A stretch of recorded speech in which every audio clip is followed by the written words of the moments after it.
Welcome to the deep dive. This is where we take a topic you think you know, and we peel back those layers to uncover the really fascinating and sometimes, let's be honest, utterly shocking insights beneath the surface. Today, we're plunging headfirst into a world that just shimmers with fairy tale dates, these grand gestures, and, the ultimate promise of finding the one all in front of millions of people. We are talking about Bachelor Nation. I mean, for decades now, the Bachelor franchise, it's been this undeniable cultural force, right? Mm. A phenomenon that hasn't just entertained us, but has basically spawned an entire genre of reality television. You've got The Bachelorette, Bachelor in Paradise, even the recent sort of heartwarming sensation of The Golden Bachelor and Golden Bachelorette. I mean, who among us hasn't been swept away by the drama, maybe the romance, or perhaps a guilty little bit of both? So we're embarking on a pretty comprehensive deep dive today. We're looking into the history, the inner workings of this whole empire, really, from its earliest days right up to its most recent seasons. Our mission really is to unravel the complex and, often controversial world of Bachelor Nation. We want to examine how the franchise truly operates behind the scenes. We'll get into the significant scandals it's faced, the often invisible hand of producer manipulation in crafting those narratives we all get hooked on, and ultimately, what does this all reveal about the authenticity of love on reality TV? And that mission is, I think, really critical. Because as our sources make pretty clear, while the franchise relentlessly pushes this idea of genuine love, there's this pervasive underlying tension. It seems the series consistently, maybe even deliberately, prioritizes spectacle over its participants. The big moments, the drama, over the people involved. And this isn't just like a recent thing or a few isolated incidents.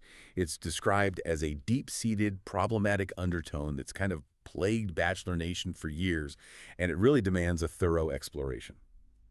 To help us navigate this intriguing landscape, we basically brought together a stack of fascinating insights. We've looked at investigative articles detailing the biggest scandals, the most controversial contestants. We've got deep dives into producer tricks, lots of discussions from really fervent fan communities, they see a lot, and also some academic analyses of how reality TV fundamentally operates. So together, we'll try and uncover what truly goes on behind that final rose. Okay, let's unpack this a bit before we really dive into all the controversies and the darker stuff. We have to acknowledge why so many of us, yeah, myself included, have been completely captivated by the show for so long.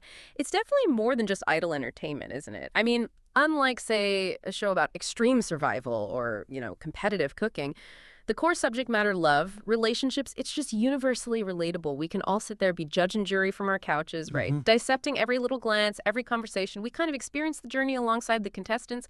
It taps into something like a primal human desire for connection and, yeah, for drama too. It absolutely does. The show really thrives on that wish fulfillment aspect. We're drawn to the spectacle, the fairy tale romances, the intense drama, partly because it offers a form of escapism. It lets us live vicariously through these really heightened experiences. And what's truly powerful here, I think, is how this relatability taps into that deeper human desire.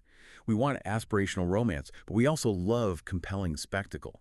And even when viewers, start to suspect or maybe even outright know that elements are contrived, that emotional investment, it stays incredibly strong. Our sources really illuminate this idea of bubble love. It's this artificial environment, meticulously designed really to hyper-accelerate infatuation. As one Reddit user put it quite well, it's like being on a glowy summer carefree mood vacation where everything is rosier. It makes you fall in love with the person in that specific, idealized kind of isolated environment, which, let's face it, is often dramatically different from real-world conditions. Yeah, the bubble. And it's not just the fancy dates, right? It's the intense isolation from like your friends, your family, your job, all the external stuff. Plus the constant validation maybe and this manufactured urgency of time. It all just speeds up emotional bonding like crazy. Our sources even describe it as almost a controlled psychological experiment in a way, designed to get strong feelings quickly whether or not there's actual long-term compatibility. But, okay, while that bubble creates the allure, it also seems to be right at the heart of the show's biggest problems, doesn't it? This idealized environment, it comes with a very real cost. That's precisely the core tension we need to look at. The central argument that just keeps coming up in our sources is pretty stark, and it's recurring. The franchise, particularly it seems in recent years, appears to care far more about the spectacle it can create than the actual well-being of its participants. I mean, some sources go so far as to say it gives the impression it doesn't seem to care about its cast members at all. And again, this isn't a new criticism. It's described as a long-standing, almost systemic problem throughout the history of Bachelor Nation. Those overdramatic angles the franchise loves. While maybe once they were just harmless fun, the feeling is that in recent years they've really gone too far. They're causing genuine harm. And we've definitely seen this play out in some, well, deeply concerning ways. I mean, just think about some of the after the final rose experiences we've watched. Sometimes they feel less like reunions and more like, I don't know, public interrogations or, frankly, re traumatizations just designed for maximum viewer discomfort. Or look at the problematic casting decisions that have repeatedly come to light, putting contestants in genuinely compromising or, even unsafe situations.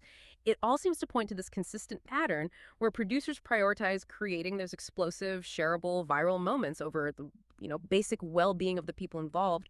And beyond those on-screen moments, what about the contracts, those notorious contracts contestants have to sign? Ah, yes, the contracts. They are truly revealing. Our sources confirm they are incredibly strict. And to put it mildly, they heavily favor the production company. Contestants essentially sign away their right to privacy. They agree to be potentially embarrassed, misrepresented, or even depicted in a really negative light, all for the sake of entertainment. And what's particularly egregious, maybe, is that some contracts even explicitly state that if a contestant happens to be filmed naked, the show owns the rights to that footage. Now, this isn't just some minor legal detail in the fine print. It highlights a massive power imbalance. The show holds all the cards, basically. And the contestants, they sign away significant personal agency for a shot at televised love and, well, let's be honest, often a social media career afterwards. This pursuit of ratings, it seems, often overrides basic human empathy. And those explicit contractual clauses, they're a pretty stark testament to that reality. Right. That power imbalance and that sort of ruthless pursuit of spectacle really sets the stage for this next part of our deep dive. The minefield, really, of scandals and controversial figures that have become just an indelible part of Bachelor Nation's story. Let's maybe start by looking at some systemic issues and casting controversies, because these aren't just like one-off incidents. They seem to reveal deeper flaws in the franchise's very structure, maybe its ethical compass. This is where it gets kind of unsettling. It certainly does. And what's critically important to understand here is how often the franchise tries to appear progressive, or make these major shifts to address public criticism, but then the execution just falls catastrophically short. Take Matt James's season 25, for example. He was in a really unique position. He was one of the few Bachelor leads in the modern era who hadn't appeared on a previous season. But more significantly, he was the first Bachelor of color. And this was hailed, quite rightly, as a much-needed, truly significant change for the franchise. A lot of viewers were genuinely excited about the prospect, a more diverse cast of women, maybe a fresh perspective. Yeah, and rightly so. I mean, after years and years of criticism about a persistent lack of representation. But like you said, the promise kind of unraveled pretty quickly. His chosen finalist, Rachel Kirkconnell, it was revealed she had this racially insensitive past. She'd posted some deeply problematic stuff online, including pictures from an antebellum-themed party. This sparked just a massive backlash, not just from viewers, but from Matt himself. He ultimately called off the relationship for a time, though I think they later reconciled. But this incident, it just clearly highlighted the franchise's, well, prior lack of rigorous vetting, maybe. Or perhaps just a shocking lack of care when they were trying to diversify the casting. It felt like the spectacle of having a diverse season was prioritized over truly understanding the implications or, protecting the lead from such a public and painful controversy. Definitely caused significant trauma for Matt. Exactly. This specific incident really underscores a recurring pattern, it seems. The show's drive for novel storylines, like having a diverse lead, can overshadow its fundamental responsibility to the participants and, frankly, its audience. And this problem of inadequate vetting, it isn't just limited to the main shows. Take the Golden Bachelorette Season 1. It faced intense scrutiny over its cast, especially because negative attention on other reality shows had kind of raised the bar for background checks, you'd think. The whole aim was finding love for a mature lead, Joan Vassos, but our sources confirm that the vetting process, once again, proved alarmingly inadequate. Yeah, the details here are pretty shocking. And honestly, quite alarming when you think about the duty of care the show should have for its participants. Our sources reveal that two contestants, a finalist named Guy Gansert and another contestant from earlier on, Gil Ramirez, both had active restraining orders against them at the time of filming. This apparently wasn't disclosed by the show, nor discovered by their background checks. Now, this isn't just some minor oversight, right? It's a serious lapse that explicitly demonstrates that the safety of the cast and the lead wasn't being prioritized. It really makes you wonder how thoroughly these background checks are really being done. Or, maybe more cynically, if certain glaring red flags are just ignored for the sake of potential drama, which poses a genuine risk to the people involved. And that raises a really profoundly important question, doesn't it? about the ethical responsibility of reality TV producers. When you're casting for entertainment, at what point does it cross the line into outright negligence regarding participant safety and well-being?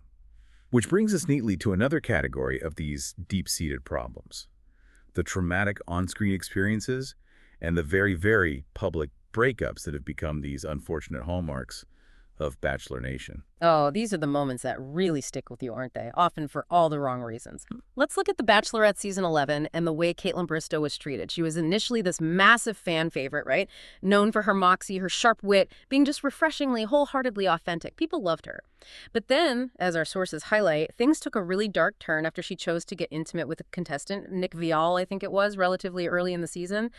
It was a decision that appeared to just incur the wrath of production. Yeah, the critical point to grasp here, I think, is how production seemed to actively punish her for simply being herself, for making a personal choice that didn't fit their narrative, maybe.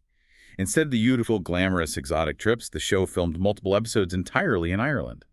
It effectively isolated her, created this somber, almost punitive atmosphere around her. And worse, Caitlin was pressured, maybe even outright forced, to publicly apologize for her actions during the After the Final Rose special. This was just a stark illustration of a clear double standard and public shaming, seemingly orchestrated by the show itself. It showed how the narrative could be twisted to fit a producer's idea of acceptable behavior, particularly for a female lead. It reduced her agency and publicly humiliated her. And the public breakups, oh boy. They often feel designed for maximum shock value, just blurring the lines between private, personal heartbreak and public spectacle. The Bachelor Season 22, Ari Lewandike Jr. and Becca Kufrin's breakup, that was traumatizing to watch. Ari, after his big anticipated return to the franchise, he proposed to Becca in the finale. Everyone thought it was done. However, our sources tell us that Ari later had second thoughts. He decided he wasn't certain about his choice. Okay, fair enough, maybe.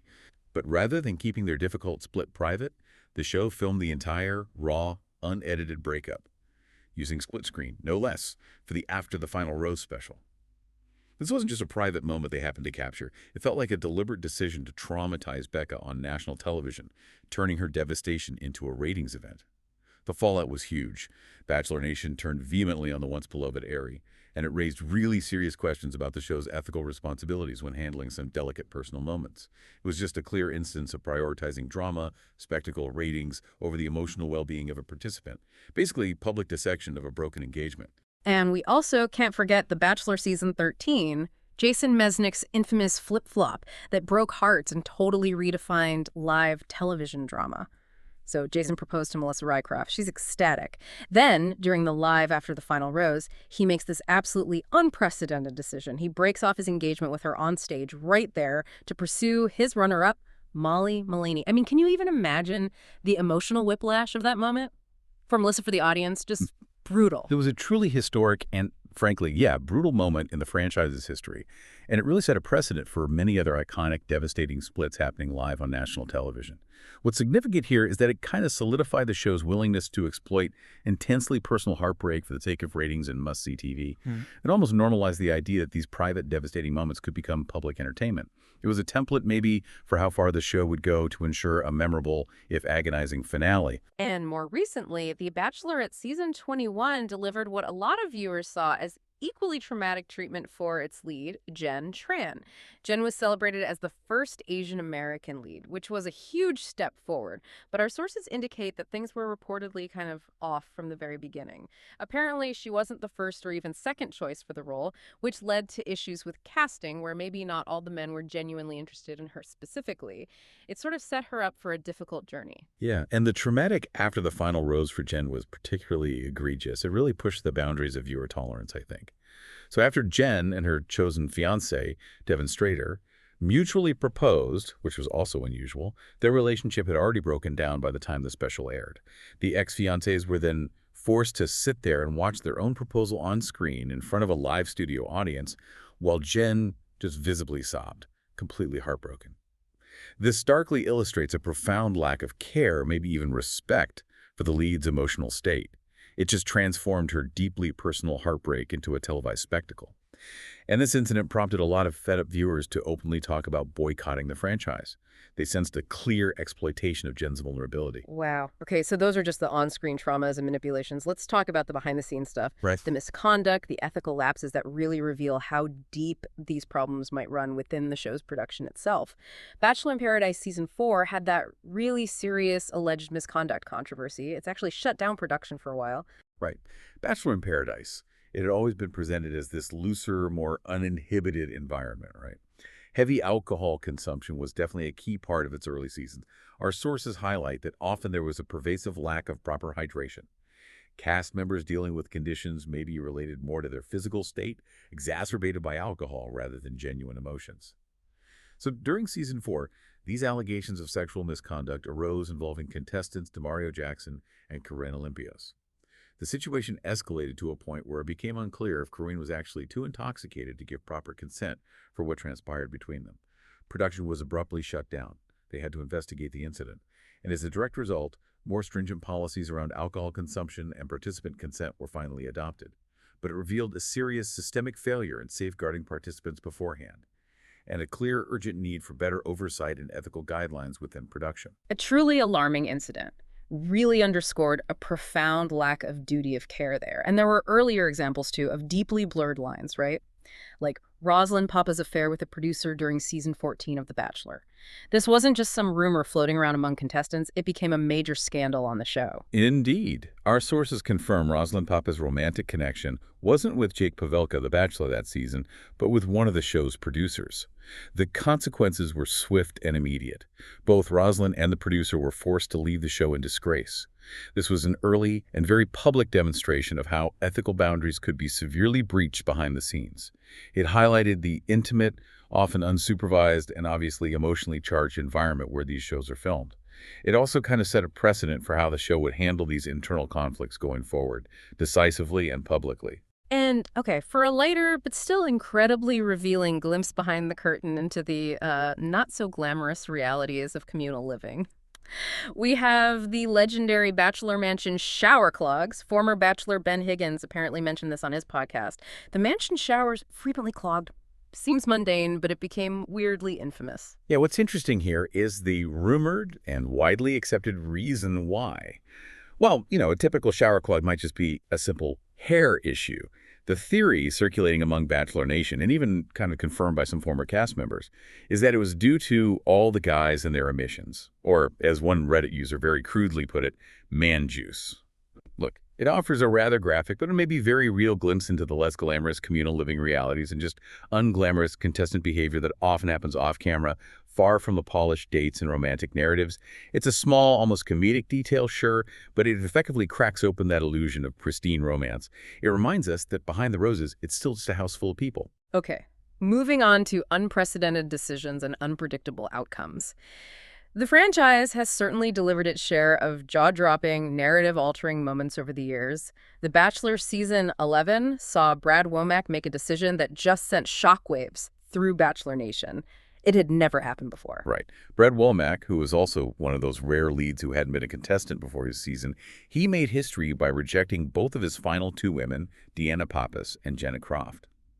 He cited a genuine lack of connection with either of them. This caused immense outrage and disappointment among viewers at the time. They felt totally cheated out of a fairy tale ending. Yet in a truly unprecedented twist, Womack actually returned as the lead for The Bachelor Season 15. This just highlights the show's audacious willingness to re-engage with controversial outcomes, even bringing back a lead who previously failed spectacularly to find love on national television, perhaps for the inherent drama and, the redemption arc it guaranteed. It basically proved that even a failed season could be mined for future entertainment value. And speaking of unexpected endings, the highly anticipated The Golden Bachelor Season 1. It started with such high hopes, delivered such a heartwarming narrative, everyone was rooting for them, but it culminated in that shockingly quick divorce between Jerry Turner and Teresa Nist. It felt like such a hopeful moment for the franchise, a testament to love at any age. Oh, there was immense, widespread excitement for The Golden Bachelor, featuring a truly mature lead like Jerry Turner and his seemingly undeniable connection with Teresa Nist. They got engaged, they had that lavish live TV wedding special just a month later. It all seemed like a genuine late-in-life fairy tale. However, for many viewers, it definitely felt too good to be true.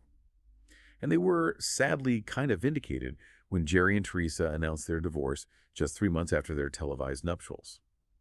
This really reinforced the harsh reality that bubble love we talked about and the immense challenges these relationships face transitioning into the complexities of the real world. It became another high-stakes, highly publicized romance ending in disappointment, proving maybe that the magic of television often doesn't translate to enduring partnership. Okay, finally in this section, let's talk about the controversial contestant archetypes. This is where it gets really interesting, right? Because these individuals, whether they're cast that way by design or just have really strong personalities, they often define a season's entertainment value, even if they're clearly not there for the right reasons. They create those water cooler moments that keep us all talking week after week. Absolutely. These archetypes are often strategically selected, or at the very least, heavily edited, to fill specific roles that generate drama and discussion. They become the heroes, the villains, the comedic relief of each season. And we've seen a real rogues gallery of memorable, sometimes infamous, contestants over the years. For instance, you had Victoria Larson, famously dubbed Queen Victoria, from Matt James's season. She was this self-proclaimed royal who definitely irked many of the other ladies, and a good portion of the fan base too, with her strong persona, her confrontational style. But you couldn't deny she certainly generated conversation and drama, which made her essential for viewer engagement from a production standpoint. Then there's Tyra Lakowski from Sean Lowe's season. She was just reality TV gold, wasn't she? With her dramatic tears or possibly exaggerated injuries, those moments of questionable lurking. The other women couldn't stand her antics, but Sean, at least for a while, seemed unable to let her go, which just added to the intrigue and frustration. And who could forget the true, unbridled villains? Chad Johnson, often called Bad Chad, from JoJo's season of The Bachelorette, season 12. He quickly earned this reputation for being violent, intensely confrontational, almost impossible to handle. Remember the protein powder and the threats? His belligerent actions toward other cast members, and even then host Chris Harrison, led to him getting ejected from Bachelor in Paradise season 3. Chad just epitomized the contestant who is there purely for clout and chaos, definitely not for love, and production certainly leaned into that narrative hard. Oh, yeah. Another truly memorable villain was Courtney Robertson from Ben Flajnik's season. She had this mesmerizing confidence, this unapologetically direct approach. And her unflattering behavior towards her housemates made her a strong personality who kind of both fascinated and repelled viewers. She famously engaged in that skinny dipping scene with Ben and later confirmed in her book that the "just the tip" comment people talked about related to their time in the water. Her very public breakup with Ben after the season really highlighted how her behavior, maybe amplified by the intensity of the show's bubble, made it incredibly difficult for them to sustain their relationship outside that controlled environment. And then you have the ones who truly seem to manipulate the lead and the entire process. Jed Wyatt from Hannah Brown's season is a prime and particularly painful example. He was exposed as the ultimate villain after, well, our sources confirmed he had a girlfriend all along, and he explicitly used the show to get his music heard. This shocking revelation led to Hannah Brown's very public heartbreak. It confirmed many viewers' deepest suspicions about ulterior motives just infiltrating the search for love. It was a betrayal felt deeply by both Hannah and the audience. Similarly, Luke Parker from that same season, he was characterized by a fellow contestant as an evil pathological liar. He was known for his relentless gaslighting of Hannah Brown. And who could forget the infamous bologna incident during that heated argument? These individuals, as you rightly mentioned, they often get called out, sometimes vehemently, for messing with the hearts and minds of others who are genuinely looking for love. Yet they are undeniably key to the show's entertainment factor. Often, yeah, to the detriment of the lead's emotional well-being, but ensuring dramatic storylines. This creates a really difficult ethical conundrum for the show, doesn't it? So, okay, we've covered the enduring allure, the systemic scandals, the controversial figures who dominate our screens. Now, let's pull back that final, most revealing curtain. Let's talk about the true puppet masters behind Bachelor Nation, the producers, and their elaborate, often invisible tricks to force drama and meticulously craft those captivating narratives we all get sucked into. This is where the illusion, I think, truly begins to unravel. Yeah, understanding the fundamental structure of reality TV is really paramount here. It's broadly defined as unscripted programming that doesn't employ actors. Simple enough. However, to maintain that illusion of spontaneity while simultaneously ensuring compelling high-stakes storylines, it's incredibly heavily influenced by producers and a dedicated team of editors. Now, while no one is handed a traditional script with lines to memorize, saw scripting is incredibly common and pervasive. This technique involves subtly guiding participants towards certain topics, maybe encouraging specific interactions or escalating tensions for dramatic effect, often through carefully phrased questions or suggestions from producers off camera. The individuals often referred to as ghostwriters, in this context, are essentially narrative architects and drama enhancers. They craft these compelling arcs to keep viewers hooked, but without ever writing a single line of dialogue for the camera. And this isn't just happening in the moment during filming. It starts way before, long before the first limo even pulls up, right? Our sources detail this remarkably rigorous audition process. It goes far beyond just a simple interview. Potential contestants apparently endure a comprehensive 150-question personality test, multiple intense meetings with numerous producers. They sit down for evaluations with a psychologist, and they even undergo extensive blood and urine tests. It's intense.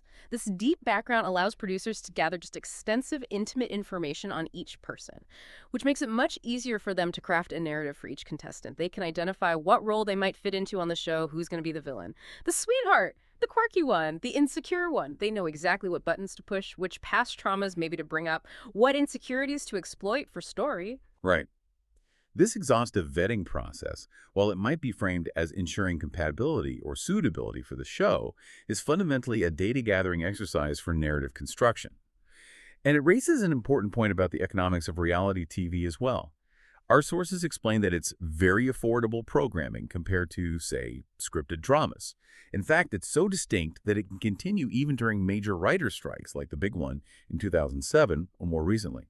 That's because segment producers and story editors, who essentially function as writers by shaping narratives and guiding dialogue, they're often not recognized by the Writers Guild of America. They're not typically union employees. This distinction significantly lowers production costs, making reality TV an incredibly lucrative genre for networks. And it gives them immense leverage to push their desired narratives without incurring the higher costs associated with unionized talent. And speaking of narratives, crafting villains. That's a time-honored, almost indispensable tradition in Bachelor Nation, isn't it? Savvy viewers, those of us who have followed the franchise for years, we become quite adept at understanding how the editing works. We can often spot the chosen villain pretty early on in a season. It almost feels like following a predetermined script sometimes. Exactly. Producers rely heavily on these archetypes to generate conflict and keep the audience engaged. It's a formula. Take Maria Jorges from The Bachelor Season 28, Joey's season. Our sources clearly suggest she was initially edited to be the villain, positioned early on for drama and conflict with other women. However, what's truly fascinating there is that her true colors began to shine through, as they say. She unexpectedly became this widespread fan favorite instead. This demonstrates that while producers meticulously try to force a narrative, sometimes the authentic personality of a contestant, or maybe a compelling backstory, can actually break through. It can defy expectations and even backfire on production's initial plans, creating an unscripted shift in the narrative. But okay, when one villain falls or, unexpectedly becomes a hero like Maria, another one must inevitably rise to take their place, right, to keep the drama engine running. That intense feud between Maria and Sydney Gordon, also on Joey's season, it became so prominent and all-consuming that some viewers were openly wondering if Sydney was actually planted on the series by production to stir up drama, given how quickly and aggressively she targeted Maria from the start. Yeah, and the critical point there is how quickly and seamlessly the villain mantle was passed and reinforced after Sydney left. After Sydney's exit, Leah Kyanan almost immediately took up the feud with Maria. Our sources indicate Leah went from being portrayed as this warm, sweet woman to suddenly being a full-blown villain in the matter of an episode. This felt like a really clear example of the hands of production, actively intervening to shift the narrative. Maybe through carefully chosen interview, questions that provoked her, or even by literally isolating her to amplify a certain perception. They were clearly working to maintain drama and tension within the group after their initial chosen antagonist left the show. It didn't feel organic. It felt like a strategically manufactured shift, designed to keep the conflict alive, even if it meant re-editing a contestant's entire persona practically overnight. Which leads us to another profoundly manipulative tactic that former contestants have consistently highlighted: trauma bonding. This is where producers actively encourage contestants to bond over their past emotional traumas. It sounds like empathy on the surface, but often seems to have a far more insidious purpose. Oh, this tactic is deeply problematic. It raises significant ethical concerns. Producers essentially instruct contestants to share intimate, often painful details of their past with other contestants or even the lead. It's done under the guise of fostering deeper connections, being vulnerable. But our sources confirm that if a contestant refuses to engage in these trauma-bonding conversations, they risk being removed from the show. There's immense pressure. So this isn't just about accelerating connections. It's a deliberate tactic that can actually re-traumatize individuals, forcing them to relive painful experiences purely for entertainment value, often without adequate psychological support provided on-site. The ethical line here isn't just blurred. It feels like it's often crossed, potentially with significant consequences for the participant long after the camera stopped rolling. Wow. So, okay, beyond crafting these long-term narratives and exploiting emotional vulnerabilities, producers also seem to engage in direct interference. Overtly staged moments to ensure specific outcomes or just create immediate explosive drama. Leah Kyan, again, provides a great example with her rather inorganic introduction to Joey at After the Final Rose. That felt really engineered for advantage, didn't it? Absolutely. That moment seemed clearly designed to give Leah an immediate literal and figurative advantage over all the other contestants before the season even properly began. She not only met Joey first, but she also received that unprecedented twist, the opening night card granting her the power to steal someone else's one-on-one date later on. This was just so clearly a trick created by production to cause tension in the group right from day one. And viewers widely found it to be a letdown because it felt so blatantly artificial. It really undermined the perceived fairness of the competition from the outset, signaling pretty clearly that production was willing to manipulate the rules for drama. And another rather unconventional casting choice, seemingly designed for drama that ultimately just fell flat, was inviting sisters Lauren and Allison Hollinger to compete for the same lead, Joey again. It just felt like a cheap gimmick. Yeah, it was widely criticized as a low-stakes gimmick that ultimately backfired quickly. Viewers seemed to find it not interesting or exciting, but it was somewhat creepy to see two siblings vying for the same man. It created this really uncomfortable dynamic rather than engaging television. It felt like an obvious, transparent play for more drama that simply didn't resonate with the audience, which highlights how some production ploys, even maybe with the best intentions for creating drama, can really fall flat when they cross a line into awkwardness or ethical discomfort for the viewers. And if directly interfering with the leads and contestants wasn't enough, producers even brought in former Golden Bachelor contestants to stir the pot during Joey's fantasy suites on The Bachelor. That felt like a very transparent, maybe even desperate last-minute attempt to juice the drama before the finale. Yeah, this was undeniably a clear production ploy. It was meant to cause drama for the finalists during what should have been their most intimate and reflective moments with the lead. Leslie Fima, Sandra Mason, and Susan Knowles were brought in to talk to Joey's final women, supposedly to offer advice. But Leslie, in particular, was shown to deliberately make Kelsey Anderson nervous. She did this by bringing her own very negative experiences from her recent heartbreak with Jerry Turner into the conversation, essentially projecting her pain and doubts onto Kelsey right before her final date. This transparent interference was clearly designed to destabilize the finalists and create emotional cliffhangers, rather than allowing the relationships to develop naturally.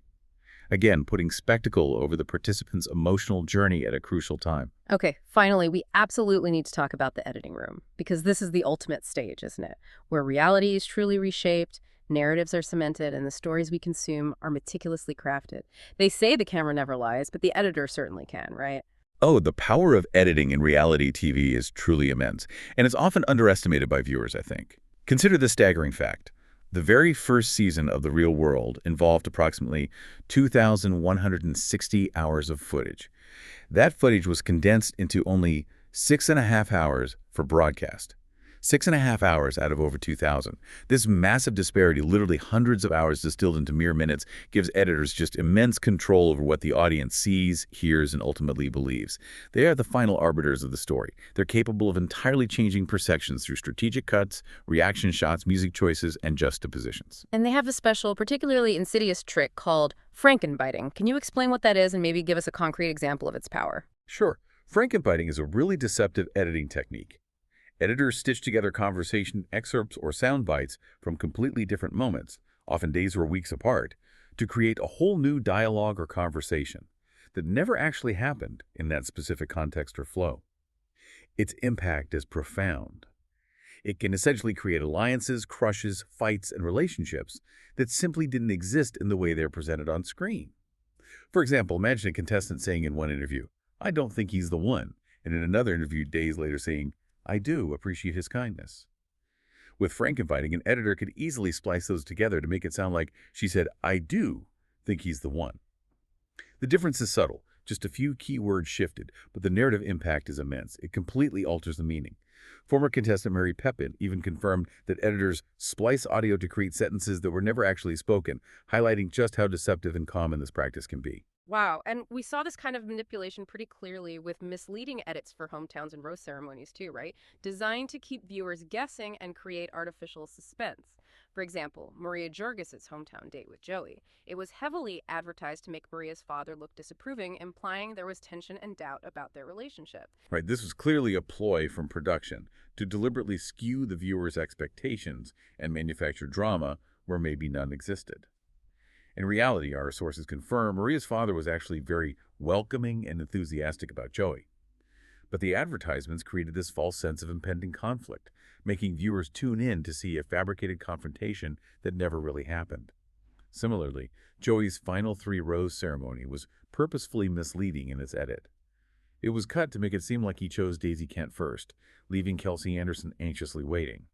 This was done to push the narrative of Daisy being the frontrunner and increase suspense for the finale. However, evidence from the raw footage and other sources strongly suggested he actually gave the first rose to Kelsey. These edits demonstrate a clear, calculated intent to manipulate the narrative and build suspense, even at the cost of factual accuracy, purely for entertainment value. And even the highly anticipated final dates, arguably the most crucial moments before a potential proposal, they too are seemingly engineered for a specific outcome.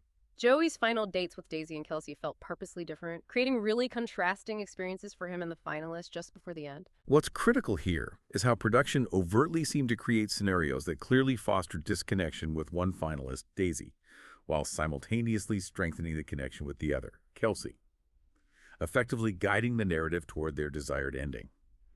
Joey's final date with Daisy involved them being purposely unable to talk to each other during some challenging activity. It built tension, it clearly made Daisy uncomfortable, and fostered this sense of growing distance between them.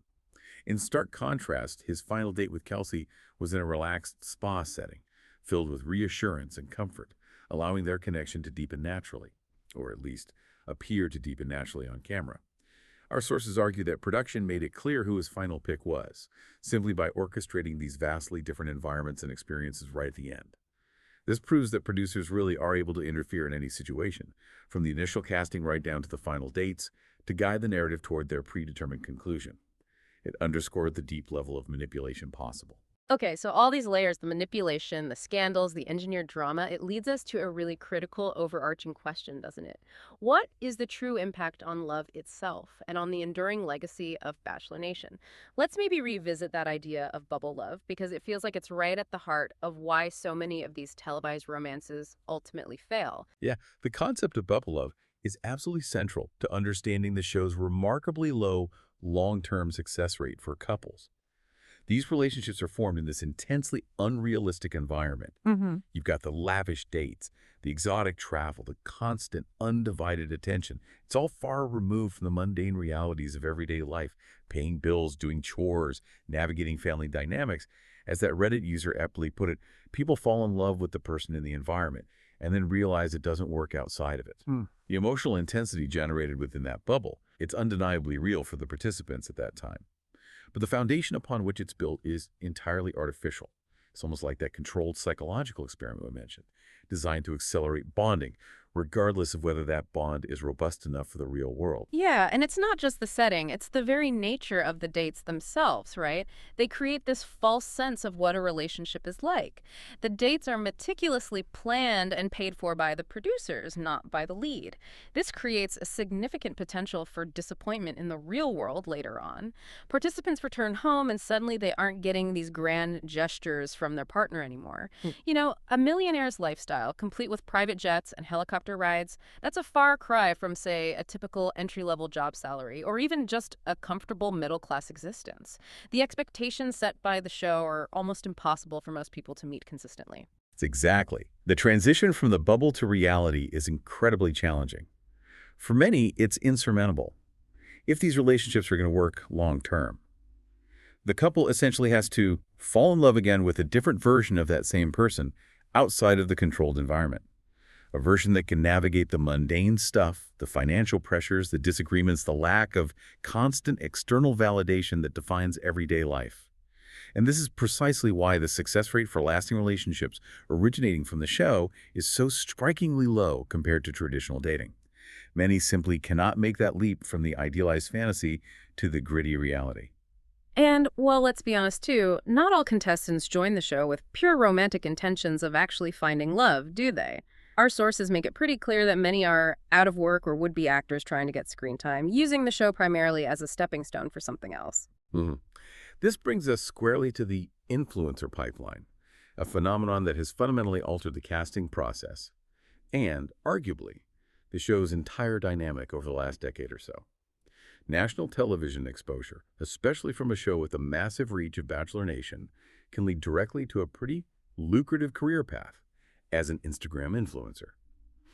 Our sources confirm that many contestants are fully aware of the career boost the show can provide. Former contestant Ashley Iaconetti even openly admitted this.